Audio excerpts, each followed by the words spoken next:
Hi, I'm Malcolm Nance. This is Black Man Spy, U.S.-Iran Warcast. Day 44 of the war, day 3 of the ceasefire. I am here today. We do not have our friend Jacob Kaarsbo, Danish intelligence officer, Middle East intelligence officer extraordinaire. He is out doing his thing. I think he's giving a stage speech today, sort of the same thing I was doing yesterday. But we do have Weejah, the gay lion, reporting in from Minneapolis, who is an hour behind me. He thinks we start at 8 o'clock. No, we start at 9 o'clock Eastern time. Today is going to be a special show because we're going to be making a short, abbreviated show. We're going to try to do 30 minutes today. Why? If you have been following us, you have been following us for 44 days. And I'm pretty sure none of you have had a morning off for 44 days. All of us should quit this program this morning and go out and touch grass. I'm going to physically touch it because we have to cut the grass. It's green and very, very high where I'm at. So I'm going to get the riding mower out and I'm going to play Forrest Gump for 45 minutes to an hour and mow my grass on my properties here. I'm just going to be sitting on there cutting grass and feeling like spring is here. Because the last time I got to do anything, it was to go cross-country skiing in 3 feet of snow at the end of winter. So I'm ready for spring. It's going to be a 70-degree day where I'm at. Watch, how's the weather where you are out there in chilly Minnesota, Frostbite Falls? It's cold as hell. I'm waiting. I'm from the desert, so I'm just waiting for the weather to become a little warmer here. Um, but my fat ass needs to take walks, and as long as it's cold, it's hard for me. That's great. Your fat ass needs to take walks. Agreed. Well, it's a run day for me. So, I try to get in at least 3 runs a week, I try to go 5 to 8 kilometers per run as fast as I can. So I may just go for a 10-kilometer hike with gear, right? With my backpack, just because I'm planning on cross countrying, I think, skiing across Greenland next year on the ice sheet, so I got to keep my cardio up for an old timer like myself. What kind of coffee cup you got today? Just the regular painted Italian made in China. Okay. I'm still on the New York City Greek coffee cup, and as you know, I was in New York City yesterday, and I saw one of the falafel stands had the paper ones. The paper ones are sexy and back. I'm sure they're charging 25 cents for each, right? Just so that you can look like you're on Law and Order. You got to have a trench coat though, and have one of these cups in your hand, so that you can be authentic New York City. I had a great day yesterday. I was with the National Action Network, Reverend Al Sharpton's annual convention. I got there just in time. I was treated as a VIP, which is surprising to me, considering they had like Jonathan Capehart, Simone Sanders, Jen Psaki. Half of MSNBC was there, MS Now, they call it, the day before. And I arrived and they sat me down to watch Pete Buttigieg talk about what his presidential prospects were. And he's an awesome speaker. That guy is an incredible speaker. And then our panel came out and we talked about redevelopment of Africa and with regards to the global politics as it exists today. So that was very fun. But I got a day in New York City, came back, fed the dog. So this is my idea of a good time, which was exhausting because I did have to walk all around the city to get to the places I had, take the metro 2 or 3 places, then jump on a train. So we are going to smell the coffee and touch the grass today, and you're all getting out of here. I'm going to do 15 minutes we're going to do 15 minutes on the events because there aren't much to report, which is great. But then we're going to go back to your questions. We still have questions from yesterday. Is that right, Watch? Yes, I believe we do. we have I don't know if they have sent you any questions. Did they? I still have questions from yesterday we didn't get to. Yeah, So, we have questions from yesterday. okay. So, um, let's go to the casualty count for today. You have the Al Jazeera live tracker there. Yes, I do. Let me pull it out for you. Why are you holding your hand over the screen? I You're got it. pressing your button to turn it around. I get it. I get it. I Yeah, get it. yeah, yeah. There we are. So it looks like at first glance, everything's holding steady except Lebanon. Can you go over Lebanon? Yikes. We're 1,830 Lebanon, 4,927 wounded. The most significant, thank you. The most significant part of that is that the attacks for the last 2 days, we're fine, Watch. You can put that down. The attacks for the last 2 days, yesterday, it appeared the Israelis bombarded the Christian sectors of the city in a town called Marjioun, traditionally Christian. And the Christians are pissed. We don't know how many people have been killed, but definitely hundreds wounded. So, again, I don't know whether their targeteering is wrong or whether they think that the demographics of those neighborhoods have changed and that they're killing Shia Muslims. But they hit the Christians yesterday, and the people they were interviewing on the street who were Christians said, there's no Hezbollah in this neighborhood. There has never been. And they are these neighborhoods are not integrated as you think. They're secular because of the end of the Lebanese civil war. It's different for downtown, right? Where you're down on the Corniche or down near the St. Joseph's or something like that. Those places are the party zones and all the youngins hang out together. But the villages and neighborhoods, they're by confession. So that's interesting. Great. Let's go on to oil. What is the oil count? That's why I didn't put my phone in the tripod yet. But the There you go. WTI is 96.5. That's a $3 drop, which is good because on the basis of these negotiations, Brent North Sea crude is down 95. Wow, that's a $10 drop in the last 3 days. Murban crude 98. That's always higher. Well, good. But thank you, Weejah. As I heard from an oil analyst today, that is not going to change. As he said, if all the oil starts flowing today, all of it, like usual, it will not change the oil market for 6 months. Yeah. The backlog of what has to get out has to be there. Under significant activities, that brings me to oil only. The Strait of Hormuz remains a multipass trading point. Multipass.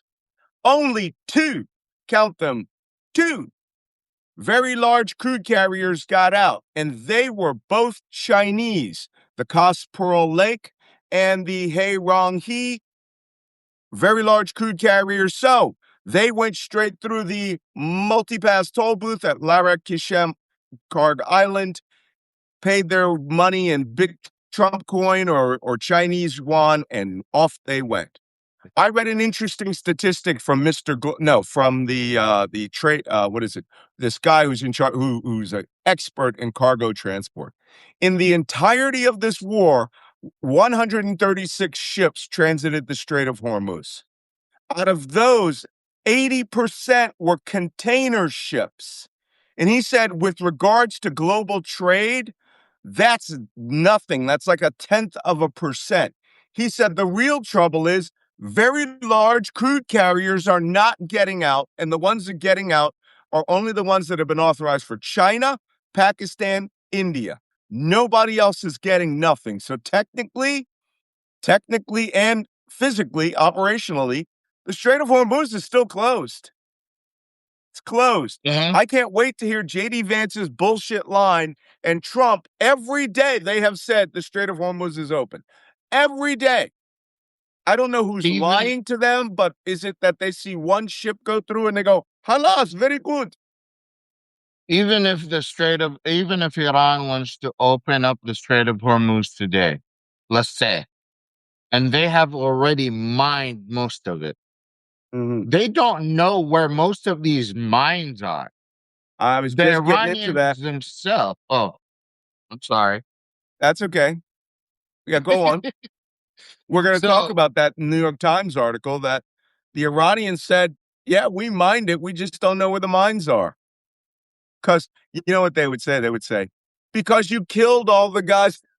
That no, that mine. you just you destroyed the maps. I'm going to call bullshit on that. But let's go on about getting oil through the Strait. You know, uh, Iran has now quantified this thing, and you read that message Trump had yesterday. His senility, he forgot that he was going to be part of the get some money out of it deal, and now he's screaming his head off about he can't believe that the Iranians are charging for ships to go I through the Strait saw of that. Hormuz.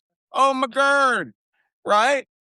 Somebody told him how much money that was, and that's why he flipped. He got mad. He got big mad because he's like, I'm getting none of that. I'm not getting a taste of any of that.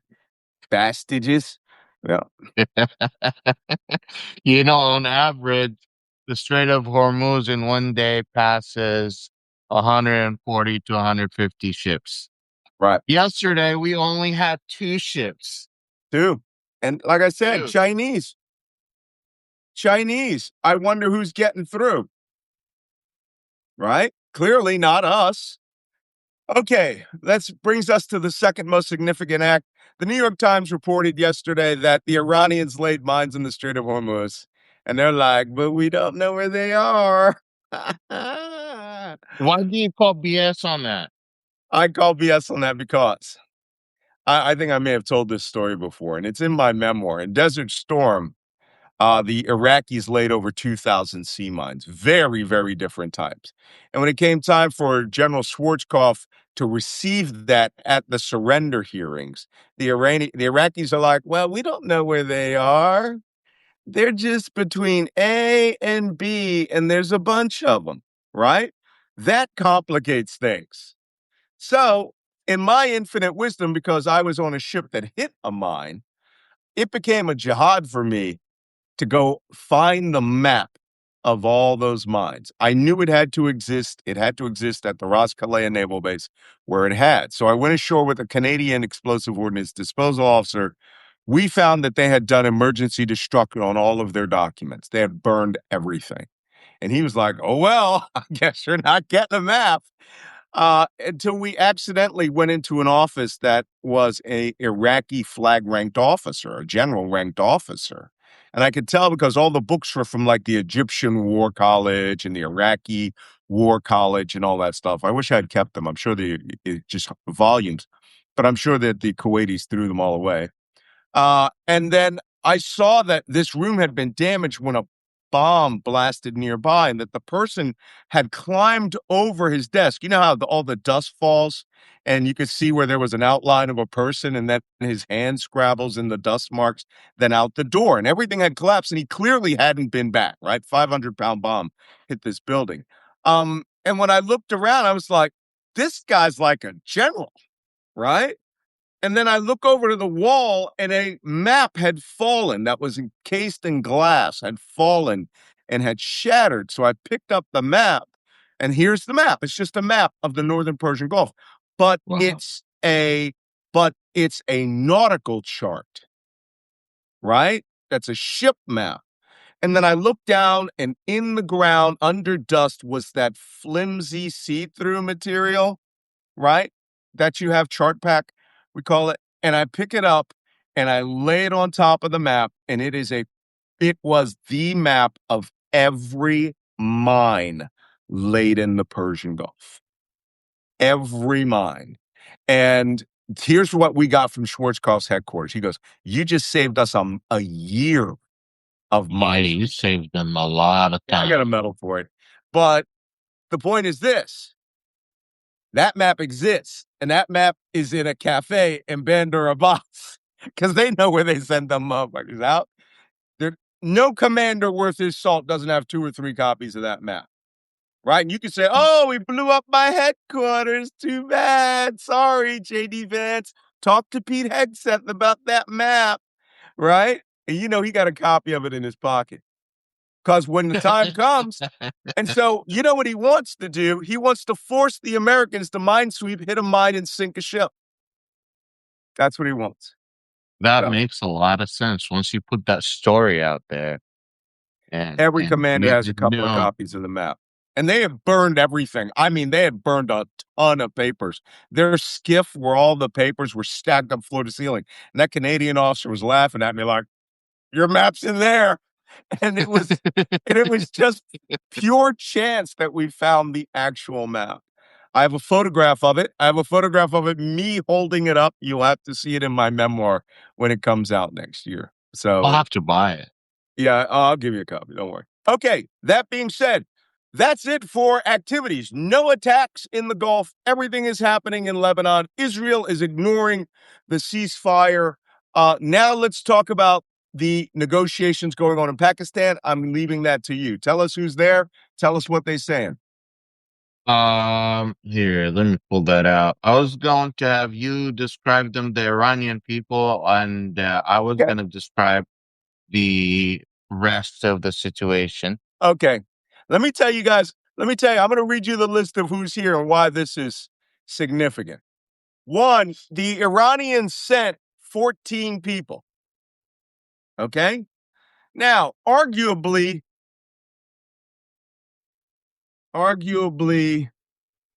Muhammad, one, yeah, two, sorry. one or two of them actually have any power. And these are the guys, like we said yesterday, who aren't going to be sitting there going, you can kiss my ass, JD Vance. They're not. The front guys are the Speaker of the Parliament, the foreign, who is Galabaf, right? Mohammed Bagheri Galabaf. Hmm. Saeed Abbas Agrachi, he is the foreign minister. These are the guys who wear suits. Okay? These guys wear suits. This is their full-time job. They are the diplomatic face on this meeting. Then you have the ambassador to Pakistan, who is their deputy, who will be attending the meeting, who is their go-between Pakistan. Then Ali Akbar Ahmadian. This guy is a member of the Supreme Council, right? These are the IRGC players. He Hmm. has pull. Ali Bagheri Khani, he's a deputy member of the Supreme National Council, right? These are the guys who are going to be getting the message directly to Mujtaba al-Khamenei and nobody else. And they bought Muhammad al-Jafari. He is the assistant to the secretary of the Supreme National Council.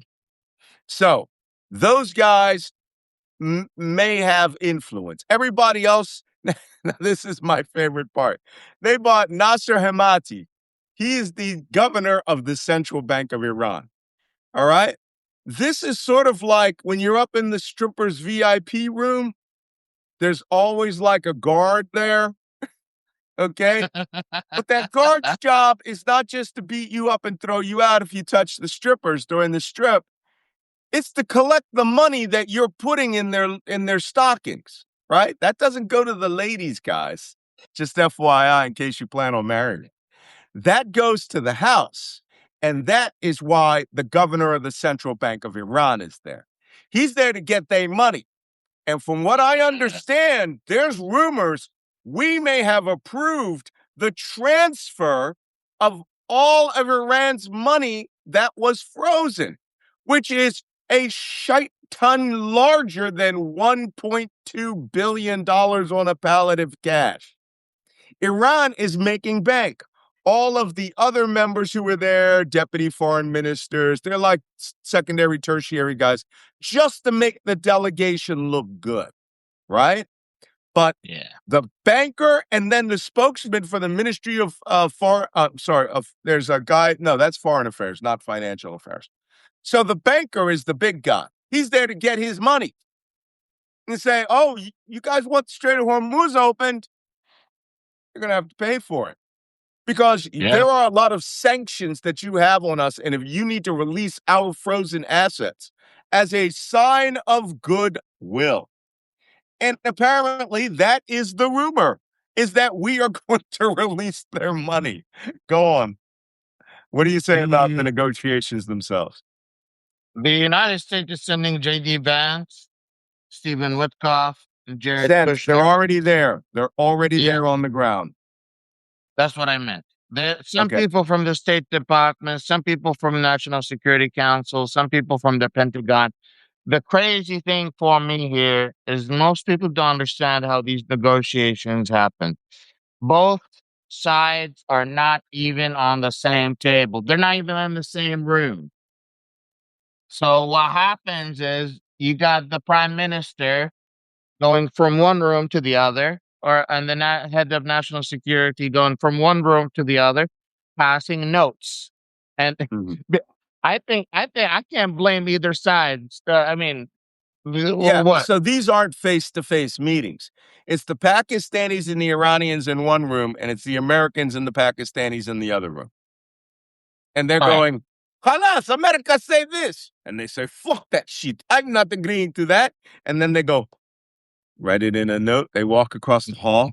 The Iranian delegation politely declines. Right.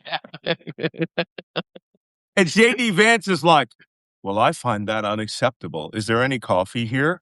And they send a note back over, and the Pakistani reads, go fuck yourself.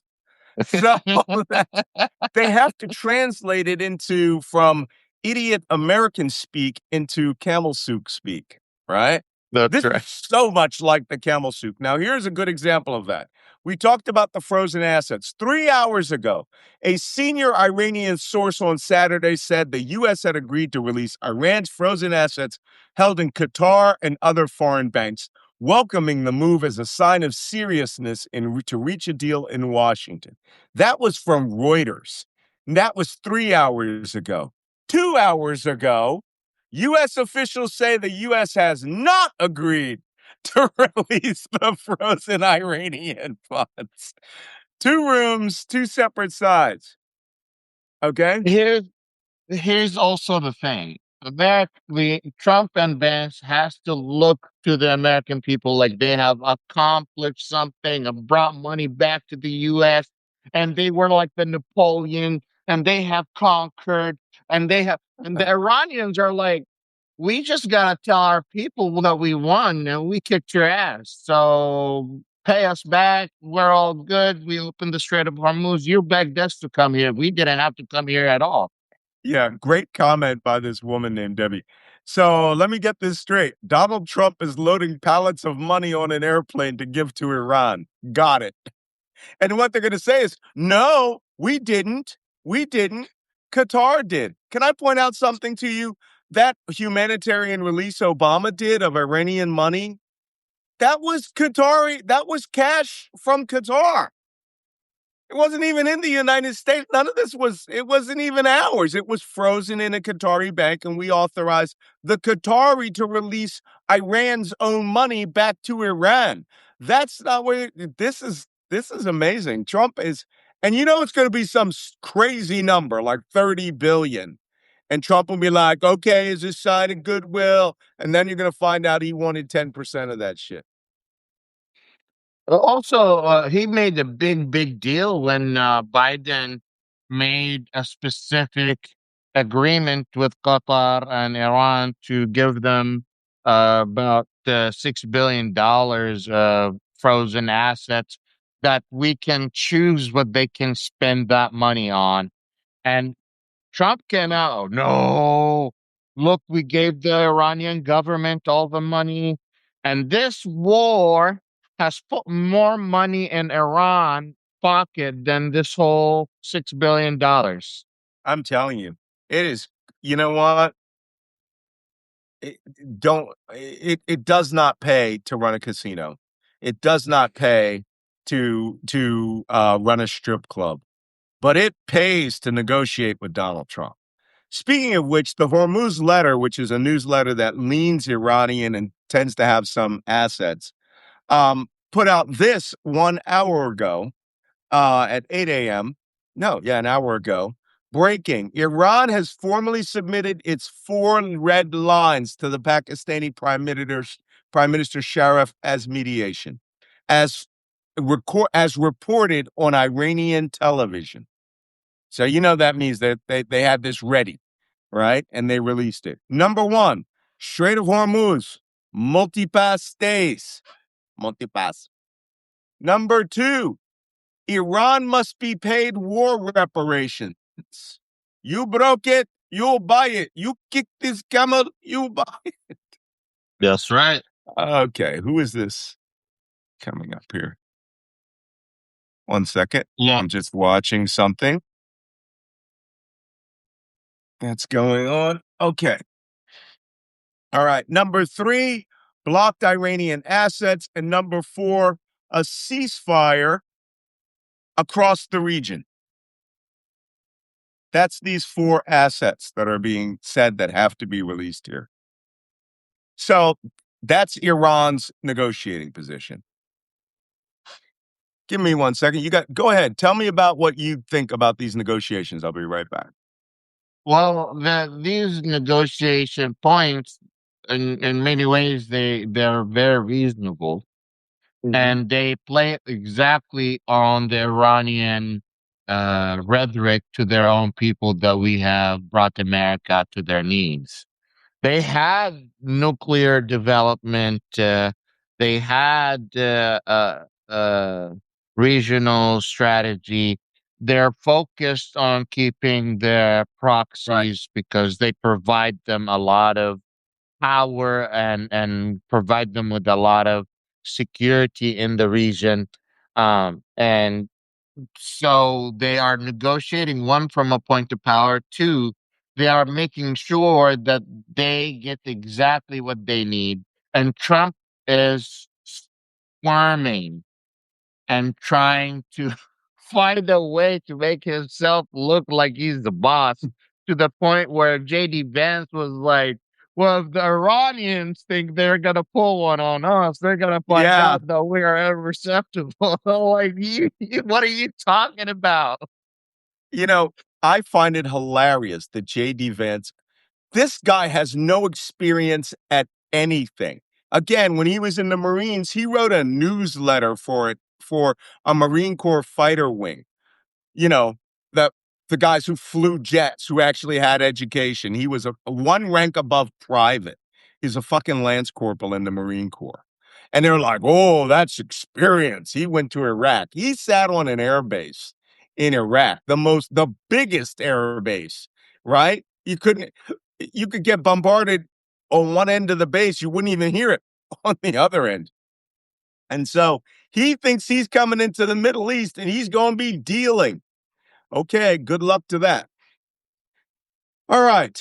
I think war reparations, since that's a new demand, that's just designed to entice Trump to say, hey, give them back their money. I'll do like Obama. I'll give them back their own money.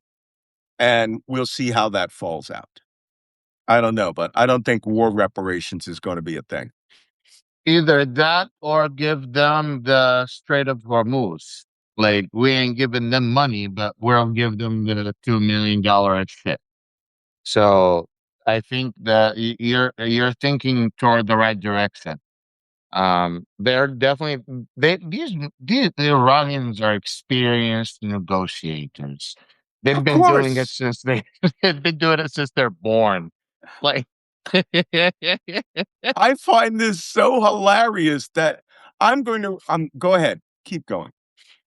I don't know. There's a very funny video from the same show that you pulled out.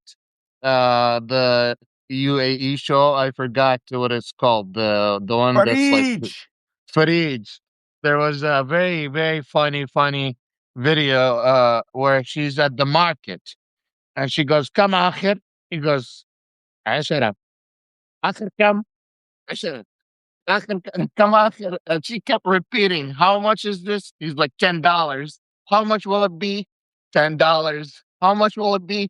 And she kept repeating it until he was like, "Take it for free." Take it. Get out. just take it and leave me alone. So Okay. I have a quote. I'm a fan of Rudyard Kipling. If you guys don't know it, I've mentioned that before. I'm a member of the Kipling Society. in England. As you know, Rudyard Kipling was not just a poet, he was an intelligence officer, a linguist, foreign language specialist. Uh, but he was a brilliant, brilliant poet. And he has one piece called The Decline of the West. But this is a small segment from the poem, The Decline of the West, that literally outlines what's going on with J.D. Vance. I'm going to show this to you on the screen before I read it to you. Sorry. Whoop. And then we'll go to questions. And it says, it is not good for the Christian's health to hustle the Aryan brown. For the Christian riles and the Aryan smiles, and he weareth the Christian down. At the end of the fight is a tombstone white with the name of the late deceased. An epitaph drear, a fool lies here who tried to hustle the East. Okay, it's literally what's going on here, right? The Christian riles, Aryan in this case, is literally Persian. Okay, the Aryans are Persian. In this case, it was actually supposed to be Afghan Persia. But the Christian riles, the Aryan smiles, and he weareth the Christian down. I love that. A fool lies here who tried to hustle the East. That's J.D. Vance, right? All he's getting out of this is a political tombstone.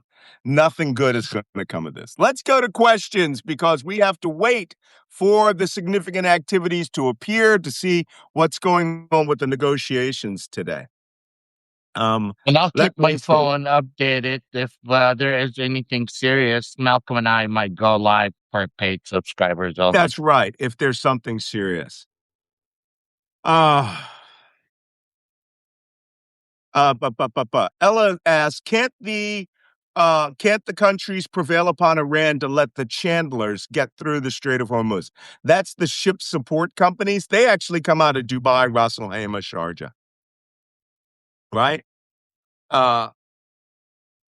That's what Chandlers do, right? They bring foodstuffs.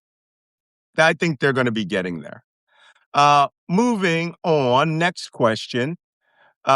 Is the U.S. still bringing military resources into the area? You had mentioned it a week ago. That's from Carol Law, that large vessels carrying equipment are yet to be there. Yes, and they are arriving. And Trump said he's going to keep bringing ships in there in order to keep the pressure on. And he keeps saying, we're rearming, we're resetting with the newest, bestest missiles, which were better than the bestest missiles that we just fired for almost 6 weeks at Iran. Nothing's better than what we've already done. We've used literally everything in our inventory. Not only the U.S. is moving stuff, Israel is also moving weapons into the region. Yeah. And they were caught yesterday in Belgium trying to smuggle weapons using a commercial airplane. Yeah. So Jane Mateo says, is Iran now negotiating directly with shipping companies and insurers to get multi-passes for their own assets? Yes, they are. Multi-pass is definitely being negotiated right now. Multi-pass. And, the Iranians are more than happy to take Bitcoin, right? But it's got to be stable coin based on Trump coin, right? Trump coin is part of the stable coin world. I got to look up that company. It's World Something Solutions or something. World Financial or World Liberty. I think it's World Liberty Finance. Is their Bitcoin, right? But Trump-backed World Liberty Financial. Yeah, the Iranians accept that. The Iranians will be accepting your Trump coins, guys. Christine Langer says Trump's Truth Social post advertising our oil was timestamped today at 4:30 a.m. Where is he posting from? Russia, Islamabad, Beijing? No, he's a nut. He stays up all night, right? I'm up at 3 a.m. and his 2:30 a.m. crazy tweets are already out there by then. Yeah, they said that. Ted Blunder, you're naughty. Asked me if that's a map of mines in my pocket. Or let me see. Did I miss the discussion about China sending missiles overnight? No, you didn't miss the discussion, but I don't think that that's what's happening. uh, right now. I think the Chinese are not sending missiles overnight. Where are they going to land? Most of the airports are damaged. Chinese have time to see all of this, right? Chinese have time. So they'll send in when it's time. But that money is racking up right now. The Iranian, money machine is ready to be spent in China. In fact, China does not need to lift a finger in order for it to benefit from this war. Somebody just put in a great comment. This is from Weejah. Wouldn't it be funny if the Iranians said they would honor the original signed Obama deal? That they would accept, that they would go back to the full JCPOA, right? It's 3% enriched uranium, 3%. The whole thing would be just like, oh my God, that would destroy Trump. There's no way. No way. He would probably, but the thing is about Trump, he would probably do it so long as he could say, I made this awesome deal. And everybody go, it's the JCPOA. And he go, no, it's the Trump CPOA.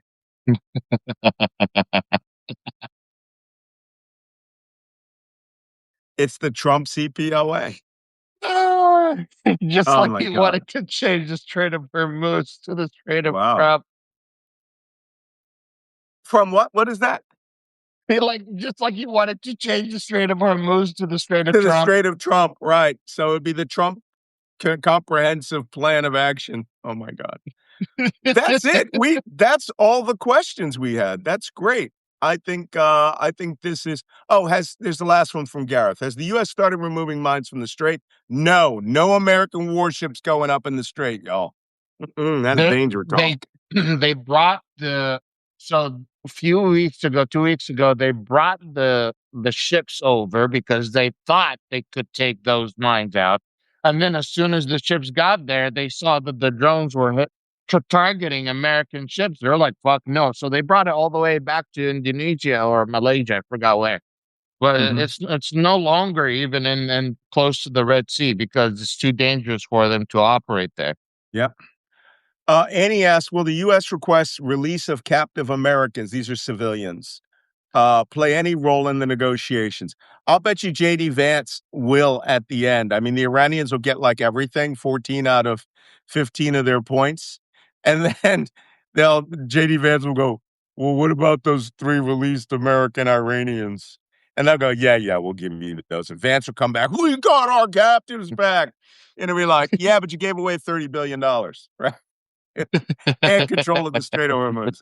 They're weird. Betsy asked, do you think it's still worth having U.S. bases in the Middle East? In the Middle East, yes. In the Gulf states, no.